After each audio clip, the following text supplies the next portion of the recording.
I'm a compulsive eater and bulimic, and I weigh and measure 3 meals a day from the GreySheet, write them down, commit them to a sponsor, and I don't eat in between no matter what. Abstinence is the most important thing in my life today, and by the grace of God and this program, I have been abstinent for 9 years, back to back on the GreySheet. My story starts in childhood, like many of us. I was probably, if I wasn't born a compulsive eater, I became one pretty quickly. By the time I was 3 or 4 years old, I remember food being the most important thing about any place we went, anything we did. There wasn't anything else that I really was able to attach to. I didn't really learn to bond with people very well. I didn't learn to be part of things. I learned to isolate with food and to treat, kind of deal with my anxiety by eating. I wasn't a particularly fat kid, but I think I was chubbier than was average when I was growing up. I felt fat. My parents worried about me being fat. My mother was somewhat overweight. She wasn't morbidly obese yet, but she was a little overweight, and in the 1970s, that wasn't something people overlooked. It was something people noticed a lot. And I really think my mom just wanted me to be happy. I don't think she had any sort of context for the idea that telling me I was fat wasn't great for my mental health. And she had me in dance classes and sort of a lot of typical things that little girls like to do, and stereotypical perhaps. But I did love dancing, and I went to ballet class, and I don't know if I was any good at it or not, because I was always going to be too fat to be a ballerina, so what was the point? Going into teenagehood, it was the 1980s, and that was a time when eating disorders were on everyone's radar, and I wouldn't have had a clue what that was, except that it was all over television and everything else. And my first thought wasn't, oh, how sad for those people. My first thought was, gosh, wouldn't that be nice? Wouldn't it be nice to be able to be that controlled about my eating? Wouldn't it be nice to just be able to throw up after a meal and still be able to eat what I wanted? To me, it seemed like the perfect solution. And I tried, starting around age 14, I tried bulimic behavior, and I couldn't really get the hang of it, which in retrospect I see as God's grace. But by the time I was about 17, I did have the hang of it. And my weight yo-yoed throughout my teen years. I would go down to a normal weight, never really underweight, but I would go down to basically a normal weight, and then I would bounce back up higher. And then after a while, I'd go back down to a normal-ish weight, and then I would bounce back higher. So from about age 17 until I was pregnant with my son at 25, I was playing the yo-yo game, and I was taking over-the-counter medications that were not intended to be appetite suppressants, but were very, very effective appetite suppressants. So I was basically abusing over-the-counter medications to control my appetite as well. And then I would, there were a couple of things that were herbal supplements that worked too, and it was striking. They really did work. But of course, eventually I would rebound from that. The bulimic behavior didn't make me skinny. It, I guess, kept me from getting fatter. And the only time I was successfully free of the purging behavior was when I was pregnant with my son. But I gained, as a result, I went from 180 pounds to 260 in the course of my pregnancy. Some of that came off right with the birth, but most of it was real weight that I had gained in an effort to not abuse my child pre-birth by throwing up and messing up my electrolytes. The bulimic behavior didn't kick back in right away. Well, it did kick in pretty quickly. What happened for me was I had a lovely, and I'm not a natural mom. I'm just not a natural mom. I don't love being a mom. I admire people who do. I wish I was, but it's not natural for me. It's a lot of work. And the only time that it was natural for me was the first year of his life when I was breastfeeding, and the hormones were just, it was like the most peaceful and calm I'd ever been in my life. But I stopped breastfeeding when he was 1 because I wanted to go back on appetite suppressants because I didn't want to be fat. And many people stop breastfeeding at 1. There's nothing wrong with that, but I wouldn't have if it hadn't have been for this disease, and I would have bonded to my 2- and 3-year-old better and differently than I did. And I guess part of me believes that that has colored my relationship with him all along. It wasn't child abuse by any stretch of the imagination. I just know that it wasn't what God would have wanted me to do, what my higher power or my son's higher power would have wanted for us. And I was a great mom that first year, and I became abusive after that. And I don't know if it was that I was basically ingesting mild stimulants every day, or just the obsessive nature of the disease, or just the ism of that doesn't allow me to connect connect to other people's needs in a healthy way. But I don't do that anymore, and that's been one of the reliefs of this program. It took a couple of years into working the 12 steps before I was able to completely release the hitting and the screaming. The hitting I was able to release first, and the screaming I was able to release later. And I'm not at all proud of that part of my life, but I share it because I know that I'm not alone. I know that there are other people who have struggled with that behavior, not wanting to be that way, and knowing that something was desperately wrong, but not having any other solution. So one of the reasons GreySheet stuck for me right away is because I had, quote, relapsed, unquote, in other programs. And I had done one of the strict low carbohydrate plans for a couple of years, and it was the only time that I had been free of purging behavior without struggle. After the pregnancy, it was really kind of miraculous, and I had slipped and slid on that plan a couple of times before it stuck. And it was one bite of sugar, one bite of junk food, Halloween stuff, work celebration stuff. And it took one bite, and I was down the rabbit hole, literally. And that taught me, prior to even starting the low carbohydrate diet, taught me that my body has an addiction to sugars and grains. And that was really important for me to believe and understand completely in order to get this program, to really get that this was a chemical reaction, that it wasn't, that it was the same as alcoholism, that it was the same as heroin addiction. It's a chemical reaction that happens in my body and brain that makes me unable to stop, even when I don't want the food, even when I really don't want to be eating, and I can't stop. And that's not... There's nothing conscious going on there. That's a chemical reaction. So what happened for me with that low carbohydrate plan was that I slipped and slid. And after a couple of years of doing it strictly, and then sort of doing it with all these specialty foods that really weren't that low carb, there was a potluck at work one night. And I don't know why that night was any different from any other. It wasn't. But the next thing I knew, I was getting off a midnight shift, stopping at a fast food restaurant, and binging in my car in a back alley and puking out the door of my car. And that might be graphic, but that's the nature of this disease. That's where one bite takes me. And it doesn't take me there tomorrow. It doesn't take me there next week or next year. It takes me there right now. Like within a few hours, that's what I'm doing. It's humbling, and yet thank you, God, for the really, really clear message. And I spent a good 9 months slipping and sliding to get back on the low carbohydrate plan. And in the process of that, I came across somebody on the internet in one of the support groups who was a GreySheeter. And I remember thinking to myself, well, I'll just do this diet one more time. And if that doesn't work, maybe I'll do GreySheet. And, of course it didn't. And my bottom was my husband walking in on me purging. And the reason that was a shift for me was because even today, my response to that would be to feel like just abject humiliation, like just the most disgusting, worm of the earth, which is a very self-centered way to respond to something like that. Instead, in that moment, literally my higher power came down and graced me with a full understanding. It was as if it was injected into my brain, a full understanding of how much pain I was causing him instead of how much pain it caused me.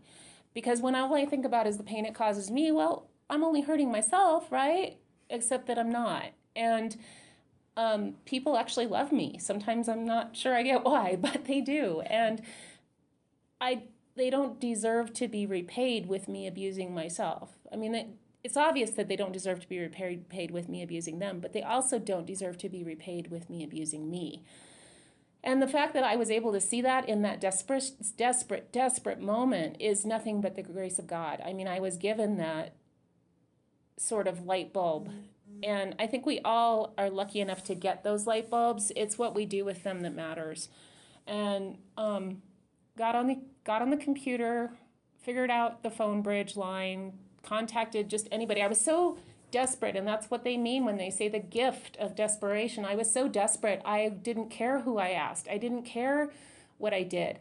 In fact, once I knew what the gray sheet sort of kind of was, I ate a couple of meals to the best of my ability that, now I know wouldn't have been gray sheet meals, but I weighed and measured food for 2 or 3 meals before I was able to get a sponsor. That doesn't count for abstinence, but who cares? What it counts for is that desperation, and that absolutely I was as surrendered as I ever had been anyway. Surrender, I guess, I think happens in layers, but I was as surrendered as I'd ever been, and so done with the roller coaster, the hamster wheel. So abstinence, the most important thing for me about abstinence, the thing that makes abstinence stick for me, is that I love my food. And it's more than just liking the way it tastes. What's really important for me is that my food is safe. We talk about having a beginning, a middle, and an end to each meal. And I don't have to be questioning every bite I take of that meal. I know it's weighed and measured. It's all sitting in front of me at once. I don't start on one part of my meal until I have it all ready to go. And there's no stress in it. It's done. It's in a bowl or a couple of bowls, and it's mine. And there's no debate. There's no worries. There's nothing there. And I'll tell you something. I'm up in weight on GreySheet. I don't like it. I really don't like it. But I'm not counting calories. I'm not obsessing on it. My food is still mine, and it's still safe. And I am able to be like almost a normal person, saying, I'm still making choices to eat heavier, so I'm going to be at this weight. And if I don't want to make choices to eat lighter, then I need to go buy some new clothes. I'm not going to lie. I'm a compulsive eater. There's always going to be that part in the back of my head that's like grossed out when I gain a pound. But if you want to compare this to even the first couple of years in GreySheet, where I was still subconsciously, ruminatively counting calories all the time, it's miraculous. It's miraculous that I can be 10 pounds above goal weight and still function and not see it as a character defect. It's calories in, calories out, and I like to eat my heavy GreySheet food, and that's the trade-off. It's just a trade-off. It's just a decision. I can exercise more. I can eat lighter on the GreySheet. I choose not to do that right now, and so the consequence is I'm a size 10 and not a size 6. It's not the end of the world. If that's going to change, it'll change. I also am sort of aware that my higher power has other things that he wants me to be focusing on. My higher power would probably like me to exercise more, but that's about it. My higher power doesn't care if I'm skinnier. That's not what's important. Health is important, though, and so exercise is something that I feel like I'm not exactly following my higher power's will in right now. Abstinence is a bed of roses, but roses have thorns. And what it is what changed for me in abstinence was not that life got perfect, but that I realized that I have big girl panties in my drawer and I can put them on and get out there in the world and do the next right thing, even when I don't want to. And I can see when I'm slipping into isolation, and I can ask whether that's just where I need to be right now or whether I need to suit up and show up for something even if I don't want to. And I get that guidance from a higher power. A lot of tools of program help me. I'm not great about doing them every day, and it's sort of like when I do them, they work, and when I don't do them, they don't work. That's just the long and short of it. I believe in service. I also believe in balance. I do work a job that requires daily service to people who are addicts and alcoholics, but that doesn't take the place of program service, because in my job, I can't be the addict next door. I have to be that professional. So I have to also do service in a capacity where I'm just one of the herd, where I'm just another bozo on the bus, an addict among addicts. So my work drains me and saps me, which means I'm not going to spend 24/7 doing program service, but I am going to do program service because I need to do it in a context where I can admit what the realities are for me. Things that I've been through in abstinence, a complete redo of the main area of our house, including the kitchen. No stove, no fridge, no nothing. That was early on. That was about 9 months in abstinence. 5 months into abstinence, I took a 3.5-week driving vacation through California with my mother-in-law. That was, you want to talk about humility and practicing boundaries. And I was abstinent the whole time because I was on the phone the whole time. I didn't own a cell phone until we left for that trip. I bought a cell phone because it was how I was going to stay GreySheet abstinent for that trip. And having a supportive spouse made a big difference too. You know, that moment of humiliation where he walked in on me was a gift in another way too, because he also saw the nature of this disease just plain and flat out. And so he didn't give me a hard time about the fact that we weren't going to be eating together anymore, and that I needed to do this for my health. And how lucky I am that he loves me enough to be there for me through that process. What else have I been through in abstinence? I completed a master's degree in abstinence. I went from working 1 day a week my first 2 years to my husband being laid off and being thrust into full-time work, which was very intimidating at the time. I didn't know how I was going to stay abstinent, but I did, you know, and I didn't know how I was going to navigate a workplace telling people why I didn't eat lunch with them. It was mind-boggling at first, but I really made it the priority. I love the saying that when we're confronted with a dilemma in life, we choose the option that's going to keep us abstinent. We can base a lot of our decisions on that. I mean, like, for instance, I can base a decision of what job I'm going to take based on whether it's going to pay for my abstinent food, whether I'm assured I'm going to get a lunch hour, whether the stress is going to be so much that I'm in danger of relapsing. Those can be decisions it can help me with everything in my life. And I guess I'm lucky to know without a doubt that my higher power wants me to stay abstinent. It wants me to die abstinently. And I'm good with that. People ask me, are you going to do this forever? And my answer to that is, I sure hope so. Because I really do. I don't want to live or eat any other way. This is on my worst days, my hardest days, my days when I'm just tired of everything and everyone, I still have my safe, clean, abstinent food. I still know that my body is taken care of and that I don't have to take my anger out on me in order to, you know, I guess if I come to it, I get mad at myself for expressing my anger to others. But frankly, that's the challenge, I think, you know, psychologically in bulimia is we're either going to express our feelings, find a way to express our feelings in the world, or we're going to take them out on ourselves. Purging is a very, very violent act to the body, as anybody who's ever done it or tried to do it knows. And there was a chemical payoff for that, the endorphin rush. Yeah, it was intense. It was intense.